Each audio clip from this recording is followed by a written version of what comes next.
been a whirlwind type of season already for you, and we're only a month in? Yeah, lots of moving. But no, obviously this league happens fast, and so you just try to make the most of it and play hard, prepare properly, and then have some fun. What was your experience like in It was good. It's good. It's a young team over there, and they're building, and they're learning how to play the game and play it the right way. And so it was fun to be there for a little over a month and try and help along with that process. Did you go there knowing this it might play out like this just because John Gibson was hurt? And, they obviously wanted a veteran, but, he was going to come back and maybe, you go on waivers again. Did you know that might play out like that, I guess? Yeah, you always know that could be a possibility.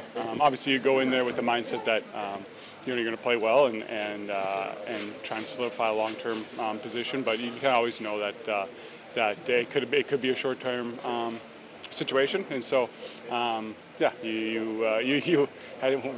I've been in the league a long time, and you understand how the game works, and so the mindset stays the same. You go in there and you try and play your best, and so that's kind of the same mindset here. Did you know Buffalo might put you on waivers, or did it take you by surprise? No, I was aware that could be a scenario. What was training camp, the trip through Europe with this group? What was it like for you? You come here, you sign a one-year deal, and just to work with these guys for a month or so, but it was a very unusual camp, and then not to play even one preseason game too.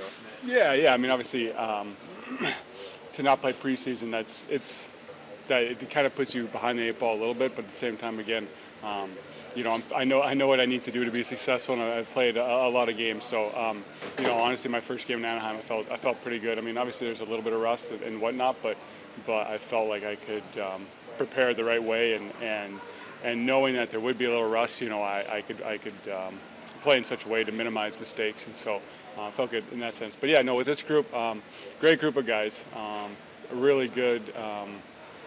I don't know. I like these guys here. They've got good heads on their shoulders. They want to play the right way. They want to be successful, and it's good to see and good to be back in this room with that accountability and that desire. And so obviously we're going to make mistakes. Nobody's perfect, and obviously this group is a younger group, but I think they play with a lot of heart, and so it'll be good to be back in the mix here. These two young goalies really looked up to Craig Anderson when he was here.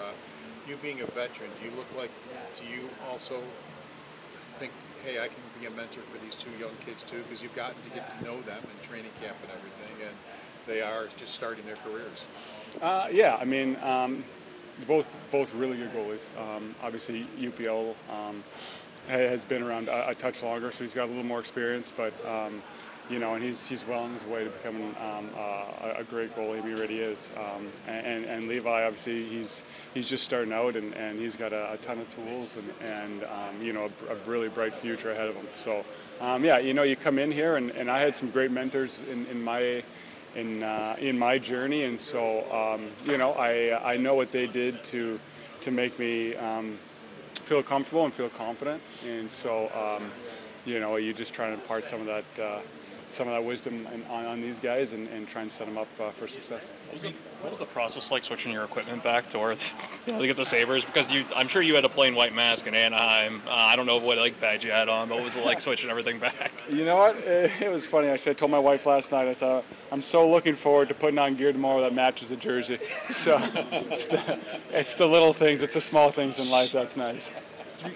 Three goalies. You went through that, I guess, the entire year last year, more or less. It seemed like it worked well. What's the key to making it work, I guess? Because it's not ideal. It's not ideal, but you can do things and you can to make it so everyone gets enough work. I think it starts out with the kind of guys in the room, and so we don't know what the future holds per se, but these two guys are great guys, and it's making the situation work depends a lot on the guys in the room, and these guys are great. So if that's the situation, then it'll work great. Who were your mentors when you were a young goaltender? I had my first year, which is probably the most important year, was J.S. Jiggier. And so Jiggy was awesome, and honestly, he was like a kind of a personal goalie I looked up to when I was playing junior and stuff. So to set up play with him was was pretty cool. I don't think I ever told him that, but you know what I mean. So it was pretty cool to be able to watch him every day and just see how he worked and see how he was a pro and then approached the game. And then later on in my career, kind of middle of my career, I got to play with Luongo for 3 years, and so that was pretty special too, just to be able to see what he did every day. So I think it was really important for my development and my growth, and kind of to see the guys who've had success, see how they do it.